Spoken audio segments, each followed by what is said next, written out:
Hello বন্ধুরা, welcome back to my new blog. সবাইকে জানাই গুড মর্নিং। আশা করি তোমরা সবাই ভালো আছো, আমরাও ভালো আছি। তো সকালে চান টান করে পুজো দেওয়া হয়ে গেছে আর আমি রান্নাঘরে চলে এসেছি।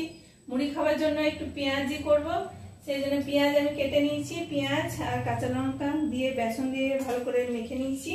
এবার পেঁয়াজি করব। আর এইদিকে আমি তেল বসিয়ে দিয়েছি, গরম হয়ে গেছে তেলটা। তো আমি পেঁয়াজিগুলো করে নিই, মুড়ি খাবো।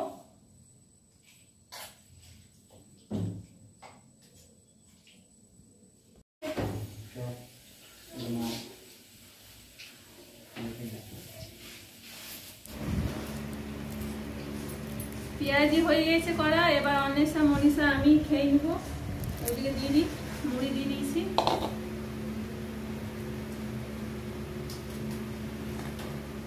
টিফিন আরে করে নিই, তারপরে রান্না বসাবো।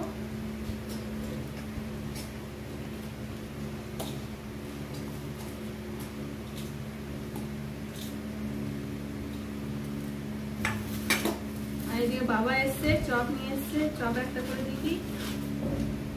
গরম চপ গুলো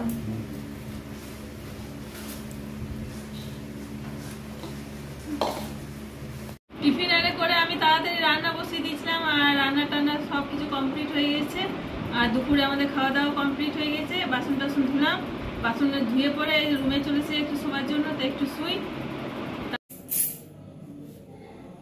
বিকেলে ঘুম থেকে উঠে আর এদিকে জল ভরলাম, সন্ধে দিলাম। সন্ধে দিয়ে আর বাবা এসছে, বাবা আছে, মা গেছে দিদিদের বাড়ি আর বাবা আমার কাছে আছে। তো বাবাকে একটু চাটা করে দিলাম, বাবা চা খেলো। আর এদিকে আমি রুটি করে নিলাম। আর দুপুরে তরকারি রেখেছিলাম, ওই জন্য তরকারি করে নিয়ে শুধু কটা রুটি করলাম। এই রুটি করা হয়ে গেছে আর তরকারি আছে, এবার খেতে দেবো। অন্বেষা মনীষা পড়ছে। আমাদের রাতের খাওয়া দাওয়া এই মাত্র কমপ্লিট হলো আর বাসন টাসন সব ধুয়ে রেখে দিলাম। তো আজকে এই পর্যন্ত, দেখা হচ্ছে পরের ভিডিওতে। আমার চ্যানেলে নতুন হলে অবশ্যই একটা সাবস্ক্রাইব, লাইক, কমেন্ট, শেয়ার করবে।